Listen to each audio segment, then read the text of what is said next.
Terkejut ya. Aku terkejut sebab memang aku nak sangat Allah kabulkan doa aku ya. Aku bersedih. Aku bersedih. Aku bersedih ya. Ya, jom kita pusing sekali nak ya. Sekali kita pusing. Sekali. Jom.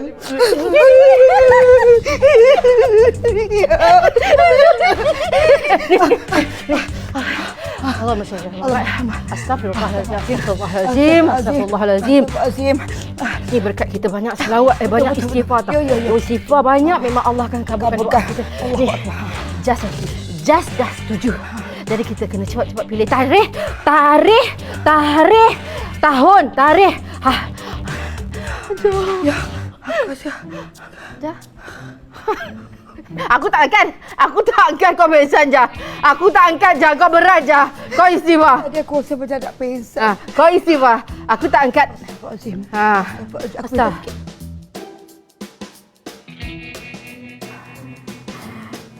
Ya Allah. Macam manalah aku nak cakap dengan anak aku ni Kan kalau aku cakap kan, tiba-tiba dia mengamuk. Satu hal juga. Allahu Akbar, ya Allah. Bismillahirrahmanirrahim. Ya Allah, ya Tuhanku, Engkau lembutkanlah hati anak aku, ya Allah. Lembutkanlah, ya Allah, ya Latif, Allah, ya Latif, Allah, ya Latif. Bismillahirrahmanirrahim. Bismillahirrahmanirrahim.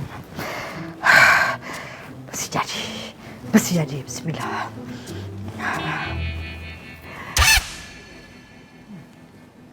Macam best pula cerita. Terima kasih. Mama sedih sangat cerita ni. Allah. Tapi Mama kena layan daripada episod awal. Tak apa, Mama boleh tengok balik kat tonton. Layan daripada first episode best. Kasih. Ya, Ma?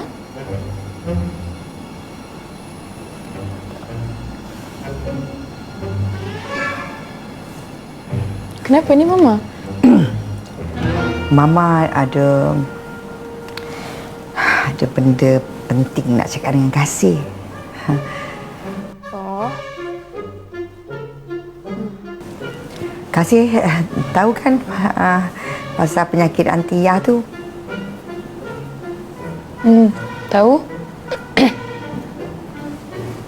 Mama tahu yang Antiyah tu risaulah pasal penyakit yang dia ada sekarang ni kan. Lepas tu dia rasa macam dia nak mati. Macam tak tahulah Kasih, benda tu yang dia selalu sebut. Memang dia ingat benda tu, dia macam putus asa.